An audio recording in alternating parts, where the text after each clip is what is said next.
একদা কুরাইশ নেতাগণ যখন রসুল সাল্লাল্লাহু আলাইহি ওয়াসাল্লামের কোনোভাবেই ক্ষতি এবং তার উপর অত্যাচার করতে পারল না, তখন তারা গোপনে কালো জাদুর ষড়যন্ত্র করল। মূলত যখন তারা দেখল যে তারা কোনোভাবেই দয়ার নবী ও মায়ার নবীর ক্ষতি করতে পারছিল না, তো তখন তারা অনেক চিন্তায় পড়ে গেল। সেই সময়কালে জনৈক কুরাইশ নেতা এক রাত্রিবেলায় তার স্ত্রীর সাথে ফন্দি আটছিল কিভাবে কি করা যায়। তখন তার স্ত্রী পরামর্শ দিল, আমরা তো মুসলমানদের সাথে সরাসরি মোকাবিলা করতে পারবো না, কিন্তু ভিন্ন রকমভাবে আমরা অবশ্যই কোনো চাল চালতে পারি। আমার জানা মতে মদিনায় একজন জাদুকর রয়েছে, সে আপনাকে অবশ্যই সাহায্য করতে পারে। শুনেছি সে মুসলমানদের বিরোধিতায় কাজ করে এবং ক্ষতিকর জাদুকর হিসেবে সে সমাজে প্রচলিত। কুরাইশ নেতা আর দেরি করল না। সে রাত্রিবেলায় চুপচাপ মদিনার উদ্দেশ্যে দ্রুতগামী একটি ঘোড়া নিয়ে বের হয়ে গেল। মদিনায় গিয়ে সে ওই ব্যক্তির সাথে রাতের আধারে দেখা করল। দুজন কথোপকথন করতে লাগলো। প্রথমে তার নাম জিজ্ঞাসা করল। সে উত্তর দিল, আমার নাম হচ্ছে লাবিদ ইবনে আসাম। এরপরে মক্কার কুরাইশ নেতা লাবিদকে অর্থের প্রলোভন দিয়ে এবং মক্কার গোপন সমর্থন ও আশ্রয়ের কথা জানিয়ে তাকে জিজ্ঞাসা করতে লাগলো, হে লাবিদ, তুমি কি এমন একটি কাজ করতে পারবে যেন মুসলমানদের কাছে মোহাম্মদ হেয় প্রতিপন্ন এবং মিথ্যা সাব্যস্ত হয়? তখন লাবিদ মনে মনে ভাবতে লাগলো, আমি তো জাদুতে দক্ষ, এই নিয়ে কাজ করলে ব্যাপক প্রতিক্রিয়া হবে। তাছাড়া মোহাম্মদের জন্য কেউ আমার জাদুর উপরে বিশ্বাস করে না, ওর ক্ষতি করতে পারলে এই ক্ষেত্রে আমারও উপকার হবে। এমন আটঘাট ভেবে লাবিদ ইবনে আসাম শত্রুতার প্রতিহিংসা কিংবা অর্থের প্রলোভনে রাজি হয়ে গেল। কুরাইশ নেতা তাকে উৎসাহ দিয়ে বলতে লাগলো, এটি আমাদের একমাত্র উপায়, তুমি যা করার করো, আমরা সব কিছুর ব্যবস্থা করব।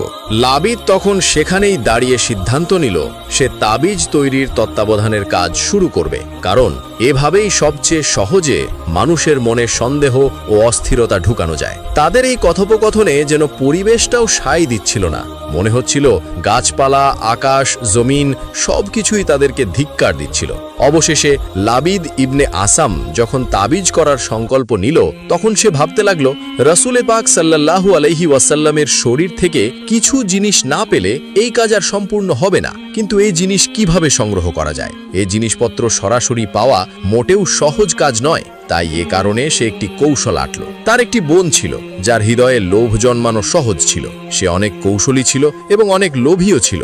লাবিদ প্রথমে তাকে নানা প্রলোভন দিল, কখনো গয়না, কখনো কিছু অর্থ, আর কখনো মিষ্টি প্রতিশ্রুতি। ধীরে ধীরে তাকে রাজি করিয়ে এই কাজে হাত দিতে লাগলো। এভাবেই সে তার বোনকে নিজের কথা শোনানোর জন্য বিভিন্ন ধরনের ফন্দি আঁটত এবং লোভ দিতে থাকত। কিন্তু কি কাজ করতে হবে সেটা কখনো বলতো না। শুধু এতটুকুই বলতো যে আমার কথা যদি তুমি শোনো তাহলে তোমার অনেক উপকার হবে। এভাবেই একদিন সে তার বোনকে ডেকে তাকে বলতে লাগলো, হে বোন, তোমার একটি কাজ করতে হবে। নবী মোহাম্মদের বাড়িতে গিয়ে তার ব্যবহৃত কিছু আসবাবপত্র তোমার এনে দেওয়া লাগবে। এই কথা শোনার সাথে সাথেই তার বোন অস্বীকার করল এবং বলতে লাগলো, হে ভাইজান, আমি তোমাকে যা বলবে আমি তাই করব, কিন্তু কখনোই আমি চুরি বা এমন জঘন্য কাজ করতে পারবো না। তখন তার ভাই একটু মুচকি হেসে বলল, হায় রে বোন, শোনো, তোমাকে চুরি করতে হবে না, তুমি ধরাও খাবে না, ভয় পেও না। আমি কৌশল বলে দিচ্ছি, তুমি এই কৌশল অবলম্বন করে সেই উপকরণগুলো আনতে পারবে। প্রথমে তার গৃহে প্রবেশ করবে, তারপরে তার স্ত্রীদের বিশ্বাস অর্জন করবে এবং তাদের সাথে একটি সম্পর্ক তৈরি করবে, তাদের কাজকর্মে সাহায্য করবে। এভাবেই অল্প সময়ের মধ্যে তার আস্থা তোমার উপর জন্মাবে, আর এই আস্থার আড়ালেই তোমাকে ওই উপকরণগুলো সংগ্রহ করতে হবে। লাবিদের কথা শুনে তার বোন রাজি হয়ে গেল। এর পরের দিন সে নবী করিম সাল্লাল্লাহু আলাইহি ওয়াসাল্লামের বাড়িতে গেল এবং তার স্ত্রীদের সাথে সামান্য কথোপকথন এবং কুশল বিনিময় করল। এরপরে সে চলে আসলো। পরের দিন সে আবারও গেল গৃহস্থালির কাজে সাহায্য করতে। এভাবেই একদিন দুদিন করে ধীরে ধীরে নবীজির স্ত্রীদের সাথে তার পরিচয় ও বিশ্বাস তৈরি হয়ে গেল। সে প্রায়ই আসতো, কাজ করত, কথা বলতো, আবার চলে যেত।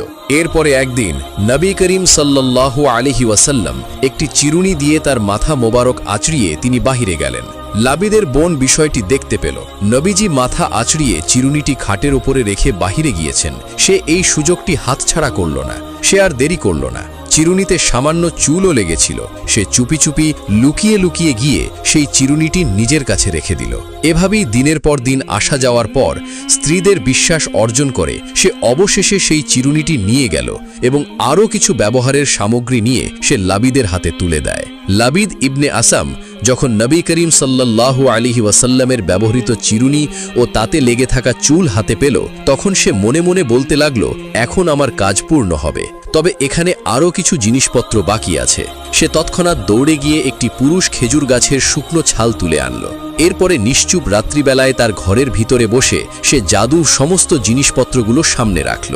তার সামনে বিভিন্ন ধরনের পাত্রে আগুন জ্বলছে এবং বিভিন্ন ধরনের কালো মন্ত্র সে পাঠ করছে। একটি সুতোয় সে গিট দিতে লাগলো। প্রতিটি গিটের ভিতরে সে সূক্ষ্মভাবে কিছু কালো জাদুর শব্দ পাঠ করতে লাগলো। এভাবেই সে ওই সুতোটিতে 11টি গিট দিল। প্রতিটি গিট যেন একটা শয়তানি চিহ্নের প্রতীক, এবং পাশাপাশি সে নবী করিম সাল্লাল্লাহু আলাইহি ওয়াসাল্লামের সেই ব্যবহৃত চিরুনির দাঁতও ব্যবহার করল। এজন্য সে প্রথমে একটি চিরুনির দাঁত হাতে নিল এবং নবীজির চুলগুলো সেই চিরুনির দাঁতে পেঁচিয়ে সে জাদুকে আরও শক্ত করল।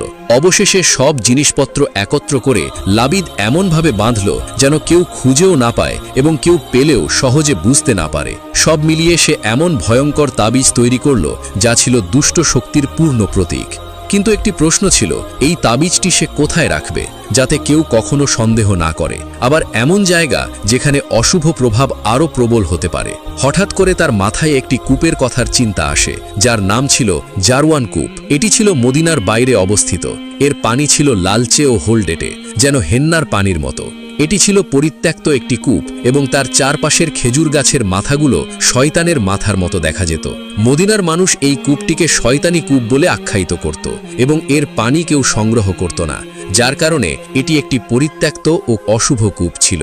লাবিদ এই কূপটিকে কাজে লাগানোর চিন্তা করল। তাই রাতের আধারে মানুষ যেন না দেখে সে শহরের প্রান্তে সেই জারওয়ান কূপের কাছে গেল। লাবিদ কূপের ধারে চারপাশ তাকালো, নিশ্চিত হলো কেউ নেই। তারপরে সেই তাবিজটি শক্ত করে একটি পাথরের সাথে বাঁধল, যাতে ডুবে গেলে সরাসরি তলায় চলে যায় এবং কোনো কারণে এই তাবিজটি যেন ভেসে না ওঠে। এরপরে মন্ত্র উচ্চারণ করতে করতে সে তাবিজটি কূপের ভিতরে ছুঁড়ে মারল।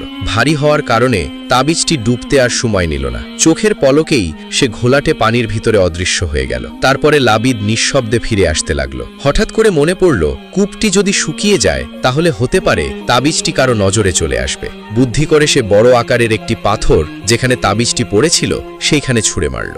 এমনভাবে ছুঁড়ল যেন সেই বড় পাথরটি তাবিজের উপরে গিয়ে পড়ে এবং তাবিজটিকে ঢেকে ফেলে। এরপরে লাবিদ নিশ্চিত হয়ে সেখান থেকে নিঃশব্দে ফিরে গেল। কূপে লুকিয়ে রাখল সেই তাবিজ যার ভিতরে ছিল চুল, চিরুনি, গিট বাঁধা সুতো এবং খেজুর গাছের ছাল।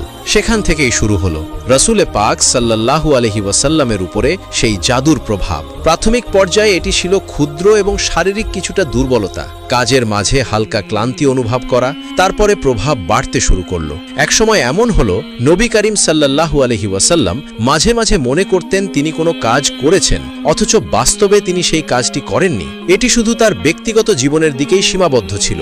আল্লাহর হেফাজতের কারণে ওহী, নবুয়াতের দায়িত্ব, কোরআন শিক্ষা ও দাওয়াতের কাজে কোনো কিছুতেই প্রভাব পড়েনি। কিন্তু মানবিক জীবনে তিনি কষ্টবোধ করেছিলেন অনেক বেশি। এই অবস্থায় তার চেহারায় ক্লান্তির ছাপ দেখা যেত। কখনো কখনো গভীর চিন্তায় ডুবে যেতেন। সাহাবীরা বুঝতে পারতেন তিনি অসুস্থ বা দুর্বল, কিন্তু বিষয়টা আসলে ছিল অদৃশ্য জগতের আঘাত, সেটা তারা বুঝতে পারতেন না। এভাবে প্রায় 6 মাস কেটে গেল, কেউ জানত না আসল রহস্যটা কোথায়। মানুষের চোখে ছিল এটি যেন স্বাভাবিক অসুস্থতা, অথচ এর আড়ালে কাজ করছিল সেই কূপের গভীরে রাখা লাবিদের জাদু। এভাবেই অনেকদিন পার হয়ে যাওয়ার পরে নবী করিম সাল্লাল্লাহু আলাইহি ওয়াসাল্লাম একটি রাত্রে বিশ্রাম নিচ্ছিলেন। হঠাৎ তিনি একটি স্বপ্ন দেখতে পেলেন, যে স্বপ্নটি অত্যন্ত বাস্তব ও সুস্পষ্ট ছিল। তিনি দেখতে পেলেন 2 জন ফেরেশতা উপস্থিত, একজন তার মাথার কাছে, আরেকজন তার পায়ের কাছে বসে আছেন। নবী করিম সাল্লাল্লাহু আলাইহি ওয়াসাল্লাম তাদের দিকে তাকালেন। ফেরেশতারা যেন কোনো গোপন বার্তা নিয়ে এসেছেন। মাথার কাছের ফেরেশতা বলতে লাগলো, এই ব্যক্তি কি অসুস্থ? দ্বিতীয় ফেরেশতা উত্তর দিল, তার উপর জাদু করা হয়েছে। নবী করিম সাল্লাল্লাহু আলাইহি ওয়াসাল্লাম হতবাক হয়ে গেলেন। জাদু? তবে তিনি ধৈর্য ধরলেন, শান্তির সঙ্গে ফেরেশতাদের কথা শুনলেন। প্রথম ফেরেশতা জিজ্ঞাসা করলেন, কে করেছে? দ্বিতীয় ফেরেশতা উত্তর দিল, লাবিদ ইবনে আসাম। এরপর তারা বিস্তারিত জানালেন কোথায় রেখেছে। নবীজি জানতে পারলেন কূপের ভেতরে জাদুর বস্তু রাখা হয়েছে। এভাবে ফেরেশতা দুইজন কথোপকথনের মাধ্যমে সবকিছু জানিয়ে দিলেন। স্বপ্নটি ছিল এতটাই বাস্তব যেন ফেরেশতারা সরাসরি স্বপ্নের ভিতরেই নির্দেশনা দেখিয়ে দিচ্ছিলেন। পরের দিন সকালেই নবী করিম সাল্লাল্লাহু আলাইহি ওয়াসাল্লাম সকল সাহাবীদেরকে ডাকলেন এবং সকলের সামনে সেই কূপটির কথা খুলে বললেন। তিনি হযরত আলী রাদিয়াল্লাহু তাআলা আনহুকে সেই কূপের কাছে পাঠালেন তাবিজের বস্তু আনার জন্য। আলী রাদিয়াল্লাহু তাআলা আনহু কিছু সাহাবীকে নিয়ে সেই কূপের কাছে গেলেন। তিনি গিয়ে দেখতে পেলেন কূপটি ছিল অস্বাভাবিক, জল ঘোলা লালচে রঙের, চারপাশের গাছগুলো যেন শয়তানের মাথার মতো বাঁকানো। সাহাবীরা কূপের পাড়ে দাঁড়িয়ে আল্লাহর নাম উচ্চারণ করে পানি সেচা শুরু করলেন এবং সমস্ত পানি তুলে কূপটি শুকিয়ে সেই বাধাই করা তাবিজের সমস্ত বস্তু তুলে আনলেন। অন্যদিকে নবী করিম সাল্লাল্লাহু আলাইহি ওয়াসাল্লামের উপরে সেই সময়টিতে সূরা নাস এবং ফালাক নাজিল করা হলো এবং জিবরাইল আলাইহিস সালাতু ওয়াসসালাম কিভাবে কি করতে হবে সবকিছু দেখিয়ে দিলেন। এরপরে নবীজির সামনে তাবিজের সমস্ত জিনিসপত্র আনা হলো। নবী করিম সাল্লাল্লাহু আলাইহি ওয়াসাল্লাম সেই সুতোর উপরে সূরা নাস এবং ফালাক পড়ে ফুৎকার দিতে লাগলেন। সূরা নাস এবং ফালাকে মোট 11টি আয়াত রয়েছে। এক একটি আয়াত পড়ে ফুৎকার দেওয়ার সাথে সাথেই অলৌকিকভাবে এক একটি গিট খুলতে লাগলো। প্রতিটি গিট খুলে যাওয়ার সঙ্গে সঙ্গে তার শরীর ও মন ধীরে ধীরে স্বাভাবিক অবস্থায় ফিরে আসতে লাগলো। ক্লান্তি ও বিভ্রান্তি সব একেবারে দূর হয়ে গেল। অবশেষে যখন তাবিজের সব উপাদান প্রকাশ পেল, নবী করিম সাল্লাল্লাহু আলাইহি ওয়াসাল্লাম তা নিয়ে সতর্কভাবে আগুনে পুড়িয়ে দিলেন। ধোঁয়া উড়ল, অশুভ শক্তি ধ্বংস হল, আর নবী করিম সাল্লাল্লাহু আলাইহি ওয়াসাল্লামের উপর থেকে সব জাদুর প্রভাব চিরতরে বিলীন হয়ে গেল। একদিন হযরত ওমর রাদিয়াল্লাহু তাআলা আনহু হেঁটে কোথাও যাচ্ছিলেন। কিছু দূর যাওয়ার পরই দেখলেন এক বৃদ্ধাকে। বৃদ্ধা কি যেন বিড়বিড় করছে। হযরত ওমর রাদিয়াল্লাহু তাআলা আনহু তার কাছে গেলেন এবং তার খোঁজ খবর নিলেন। জিজ্ঞাসা করলেন, আচ্ছা বুড়িমা, খলিফা ওমর সম্পর্কে তোমার ধারণা কি? বৃদ্ধা হযরত ওমরকে আগে কখনো দেখেননি, তাই তাকে সে চিনতেও পারেনি। বুড়ি হযরত ওমরের কথা শুনে কিছুটা বিরক্ত হয়ে বলল, ওমরকে নিয়ে আমি কি করব? আমার কি এমন ঠেকা পড়ল যে আমার তার খবর নিতে হবে? নিজের চিন্তায় বাঁচি না। বুড়ির কথাই ছিল রাগ আর অসন্তোষের ছাপ। হযরত ওমর রাদিয়াল্লাহু তাআলা আনহু আবার তাকে জিজ্ঞাসা করলেন, বুড়িমা, ওমরের ওপর তোমার এত রাগ কেন? বুড়ি চেঁচিয়ে জবাব দেয়, রাগ হবে না কেন? এই যে সে খলিফা হয়েছে, তো আমায় কি সে একটা পয়সাও দিয়েছে? নাকি কোনোদিন আমার খোঁজ খবর নিয়েছে যে আমি কি হালতে আছি? ও মানুষ না। হযরত ওমর রাদিয়াল্লাহু তাআলা আনহু বুড়ির কথা শুনে বড় চিন্তিত হলেন। ভাবলেন, ঠিকই তো, আমি তো তার তেমন খোঁজ খবর নিতে পারিনি। তাই তিনি কিছুটা নরম হয়ে বুড়িকে আবার জিজ্ঞাসা করলেন, আচ্ছা তুমি কি অবস্থায় আছো ওমর কি করে জানবে? তুমি গিয়ে ওমরকে সব জানিয়ে আসলেই তো পারতে। বুড়ি জবাব দেয়, কেন? আমি জানাতে যাব কেন? ওমরই তো আমিরুল মুমিনিন, সেই তো সবার খোঁজ খবর নেবে, আর এজন্য রাষ্ট্রের দায়িত্ব গ্রহণ করেছে। রুক্ষ ভাষায় বৃদ্ধা জবাব দিল।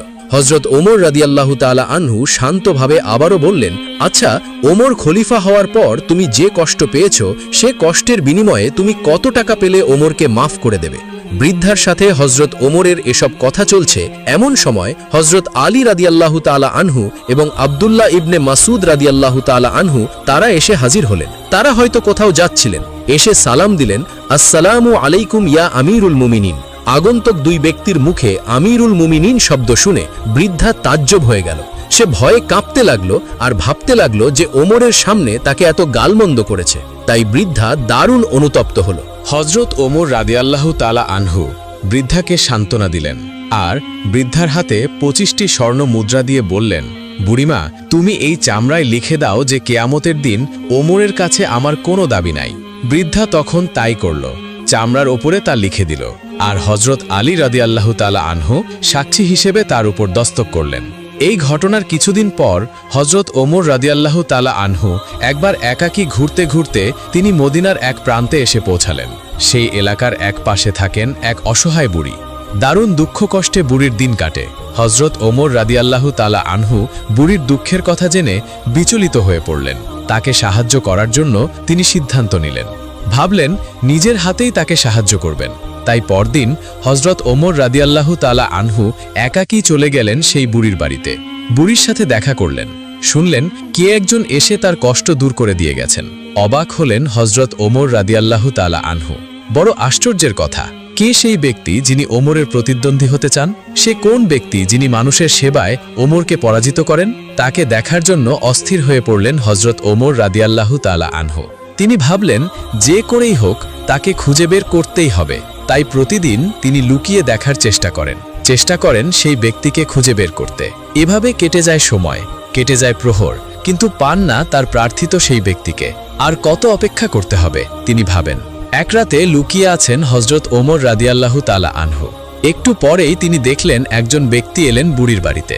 বুড়ির কাছে গিয়ে তিনি সাহায্যে হাত বাড়িয়ে দিলেন। বুড়ি খুশি হলেন। খুব ভালো করে তাকিয়ে দেখলেন হজরত ওমর রাদিয়াল্লাহু তাআলা আনহু। দেখলেন যিনি বুড়ির দিকে সাহায্যের হাত বাড়িয়ে দিয়েছেন তিনি আর কেউ নন, হজরত আবু বকর রাদিয়াল্লাহু তাআলা আনহু। দুই প্রতিদ্বন্দ্বীর মুখোমুখি সাক্ষাৎ হলে দুজনই হেসে উঠলেন। সে এক মধুর হাসি। ওমর রাদিয়াল্লাহু তাআলা আনহু বললেন, আল্লাহর দরবারে হাজার শকর যে স্বয়ং খলিফা ছাড়া আমি আর কারো কাছে পরাজিত হইনি। এই হলেন প্রথম খলিফা হজরত আবু বকর রাদিয়াল্লাহু তাআলা আনহু। হজরত আবু বকর রাদিয়াল্লাহু তাআলা আনহু ছিলেন রাসূল সাল্লাল্লাহু আলাইহি ওয়াসাল্লামের সাহাবীদের মধ্যে অন্যতম। জ্ঞান প্রজ্ঞায়, বিদ্যা বুদ্ধিতে তিনি ছিলেন অসাধারণ। হজরত আবু বকর ছিলেন অত্যন্ত দয়ালু এবং সহনশীল। নম্রতা, ভদ্রতা এবং বিনয় ছিল তার একান্ত ভূষণ। একবার জিব্রাইল আলাইহি ওয়াসাল্লাম ধবধবে সাদা পোশাক এবং মিশক কালো কেশ বিশিষ্ট অবস্থায় ছদ্মবেশে মহানবী সাল্লাল্লাহু আলাইহি ওয়াসাল্লামের দরবারে এসে হাজির হন। হাদিস বিশারদদের মতে 10ম হিজরিতে বিদায় হজের কিছুকাল আগেই জিব্রিল আলাইহি ওয়াসাল্লাম সাহাবাদেরকে দ্বীন শিক্ষা দেওয়ার জন্য এসেছিলেন। তার মধ্যে সফরের কোনো চিহ্ন পরিলক্ষিত হয়নি। নবী সাল্লাল্লাহু আলাইহি ওয়াসাল্লাম তখন সাহাবায়ে আকরামদের দ্বারা পরিবেষ্টিত ছিলেন। ওমর রাদিয়াল্লাহু তাআলা আনহু বলেন, আমাদের কেউ তাকে চিনতে পারেনি। কোনো হাদিস বিশারদগণের মতে প্রথমে মহানবী সাল্লাল্লাহু আলাইহি ওয়াসাল্লামও চিনতে পারেননি। অবশেষে লোকটি মহানবী সাল্লাল্লাহু আলাইহি ওয়াসাল্লামের সামনে এসে স্বীয় হাঁটুদয় মহানবী সাল্লাল্লাহু আলাইহি ওয়াসাল্লামের পবিত্র হাঁটুদয়ের সঙ্গে মিলিয়ে বসে পড়েন। অতঃপর স্বীয় হস্ত দ্বারা তার পবিত্র উরুর উপর রাখেন। সাহাবায়ে একরাম অবাক হয়ে তার কার্যক্রম প্রত্যক্ষ করেন। লোকটি নবী সাল্লাল্লাহু আলাইহি ওয়াসাল্লামকে 4টি বিষয়ে প্রশ্ন করেন, তা হল ইসলাম, ঈমান, ইহসান ও কিয়ামতের সময়। প্রথম প্রশ্ন, লোকটি প্রথমে প্রশ্ন করলেন, হে মুহাম্মদ সাল্লাল্লাহু আলাইহি ওয়াসাল্লাম, আমাকে ইসলাম সম্পর্কে অবহিত করুন। মহানবী সাল্লাল্লাহু আলাইহি ওয়াসাল্লাম তার উত্তরে বললেন, ইসলাম হচ্ছে তোমার এই সাক্ষ্য দেওয়া যে আল্লাহ ছাড়া কোনো মাবুদ নেই এবং মুহাম্মদ সাল্লাল্লাহু আলাইহি ওয়াসাল্লাম আল্লাহর রাসূল। 2 নামাজ কায়েম করা, 3 যাকাত প্রদান করা, 4 রমজানে রোজা রাখা এবং 5 পথ খরচের সামর্থ্য থাকলে হজ ব্রত পালন করা। মহানবী সাল্লাল্লাহু আলাইহি ওয়াসাল্লামের কথা শ্রবণ করার পর লোকটি বললেন, আপনি সত্যি বলেছেন। উপস্থিত সাহাবায়ে করম লোকটির কথা শুনে অবাক হলেন, কারণ তিনি নিজে প্রশ্ন করেছেন, আবার সত্যায়নও করেছেন, কিন্তু তারা কোনো কথা বলেননি। দ্বিতীয় প্রশ্ন, লোকটি আবার প্রশ্ন করলেন, আমাকে ঈমান সম্পর্কে অবহিত করুন। মহানবী সাল্লাল্লাহু আলাইহি ওয়াসাল্লাম তার উত্তরে বললেন, ঈমান হলো 1 আল্লাহ তাআলা, 2 তার ফেরেশতাকুল, 3 আসমানি কিতাবগুলো, 4 রাসূলগণ এবং 5 পরকাল এবং তকদিরের ভালো মন্দের প্রতি বিশ্বাস স্থাপন করা। লোকটি এবারও বললেন, আপনি সত্যি বলেছেন। সাহাবায়ে কেরাম আগের মতো এবারও আশ্চর্য বোধ করলেন। তৃতীয় প্রশ্ন, লোকটি আবার প্রশ্ন করলেন, আমাকে ইহসান সম্পর্কে অবহিত করুন। মহানবী সাল্লাল্লাহু আলাইহি ওয়াসাল্লাম জবাবে বলেন, ইহসান হলো মহান আল্লাহর এমনভাবে ইবাদত করা যেন তুমি আল্লাহকে দেখতে পাচ্ছ, আর যদি তুমি তাকে দেখতে না পাও তাহলে মনে করবে তিনি তোমাকে দেখতে পাচ্ছেন। চতুর্থ এবং শেষ প্রশ্ন, এরপর লোকটি চতুর্থ প্রশ্ন করলেন, আমাকে কিয়ামত সম্পর্কে অবহিত করুন। এর উত্তরে মহানবী সাল্লাল্লাহু আলাইহি ওয়াসাল্লাম বললেন, জিজ্ঞাসাকারী থেকে জিজ্ঞাসিত ব্যক্তি অধিক জ্ঞাত নয়, অর্থাৎ আপনার চেয়ে আমি এই প্রসঙ্গে অধিক অবগত নই। প্রশ্নকারী বললেন, তাহলে আমাকে কিয়ামতের কিছু নিদর্শন বলে দিন। রাসূল সাল্লাল্লাহু আলাইহি ওয়াসাল্লাম বললেন, কিয়ামতের নিদর্শনগুলোর মধ্যে একটি হলো, 1 দাসী তার মনিবকে প্রসব করবে, অর্থাৎ দাসী তার মনিবের সন্তানকে জন্ম দেবে এবং পরবর্তী সময়ে সেই সন্তানটি তার মনিবের স্থলাভিষিক্ত হবে। 2 আরেকটি নিদর্শন হলো, তুমি দেখতে পাবে যে যাদের পায়ের জুতা ও গায়ের জামা নেই তারা শূন্য হাতে একসময় জীবনযাপন করত এবং মেষ চড়াত, তারাই পরবর্তী সময়ে বড় বড় প্রাসাদ গড়ে তুলবে এবং এই সব কাজে প্রতিযোগিতা করবে। সব প্রশ্ন করে লোকটি চলে গেলেন। ওমর ফারুক রাদিয়াল্লাহু তাআলা আনহু বললেন, আমরা কিছু সময় নীরব হয়ে বসে রইলাম। অতঃপর মহানবী সাল্লাল্লাহু আলাইহি ওয়াসাল্লাম আমাকে লক্ষ্য করে বললেন, হে ওমর, আগন্তুক এ প্রশ্নকারীকে তুমি কি চিনতে পেরেছ? আমি বললাম, আল্লাহ ও তার রাসূল সবচেয়ে বেশি জ্ঞাত। রাসূল সাল্লাল্লাহু আলাইহি ওয়াসাল্লাম বলেন, তিনি হলেন জিব্রাইল আলাইহিস সালাম। তিনি দ্বীন শিক্ষা দেওয়ার লক্ষ্যে আমাদের কাছে এসেছিলেন। অন্য বর্ণনা মতে রাসূল সাল্লাল্লাহু আলাইহি ওয়াসাল্লাম বলেছেন, কেয়ামতের আরেকটি নিদর্শন হল নগ্ন পথ, নগ্ন দেহবিশিষ্ট মুখ ও বধিরদের তোমার পৃথিবীতে শাসক হিসেবে দেখতে পাবে। অতঃপর মহানবী সূরা লোকমানের সর্বশেষ আয়াত পাঠ করেন। 5টি বিষয়ে জ্ঞান আল্লাহ ছাড়া আর কেউ জানে না। 1. কেয়ামত কখন হবে? 2. কখন বৃষ্টি হবে? 3. গর্ভাশয়ে সন্তান কি অবস্থায় আছে? 4. আগামীকাল কি উপার্জন করবে? 5. কোন জায়গায় সে মৃত্যুবরণ করবে? উল্লেখিত বর্ণনাটি হাদিসে জিব্রাইল হিসেবে পরিচিত। সহিহ মুসলিম হাদিস নাম্বার 8, আবু দাউদ হাদিস নাম্বার 4695।